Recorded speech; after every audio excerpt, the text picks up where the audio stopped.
il s'agit de nous les Africains, et ce n'est pas la raison de croiser les bras. Quand le colonel Kadhafi dit que Carthage doit reprendre sa suprématie sur Rome, nous savons tous de quoi il parle.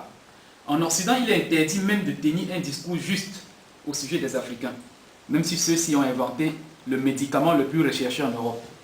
Personne ne leur dira merci. Rappelez-vous quand le collectif des intellectuels africains en France a édité le livre, entre guillemets, l'Afrique répond à Sarkozy. Tout a été mis en œuvre pour maudire la sortie du livre. Celui qui a lu l'article de Philippe Bernard dans le quotidien Le Monde n'avait plus qu'à garder ses larmes. Mais ça n'a pas empêché qu'au premier jour de la sortie, les ventes débordent là-bas des milliers.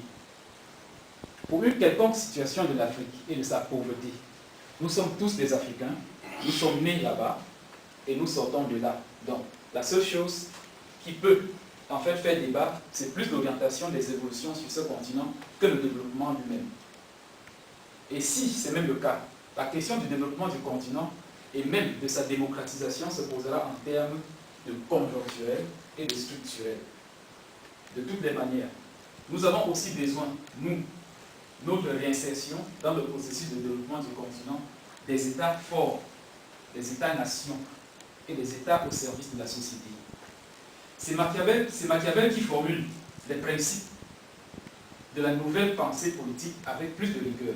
Il dit « Seul un État fort à l'intérieur comme à l'extérieur peut donner à ses citoyens ce que ceux-ci regardent légitimement comme leurs droits fondamentaux, la sécurité de leur vie, de leur bonheur, de leur fortune. » Machiavel veut une société morale, c'est-à-dire où règne la confiance mutuelle, à l'abri d'un pouvoir respectueux des membres de la société. C'est vrai que l'auteur de Le Prince conseille contradictoirement au fondateur l'emploi de tous les moyens, même les plus immoraux. Le vrai problème, comme chez nous en Afrique, est que le prince se met au-dessus de l'État et se donne tous les droits. Malheureusement, se trouve parfois incapable de contrôler les moindres prix des denrées sur le marché à cause des transferts de pouvoir aux autres immoraux et corrompus. C'est ainsi qu'ensemble, le prince et ses sujets ruineront l'État, alors que cet État tire sa puissance d'une société dont le principe repose sur la satisfaction de, entre guillemets, l'être de besoin et de désir.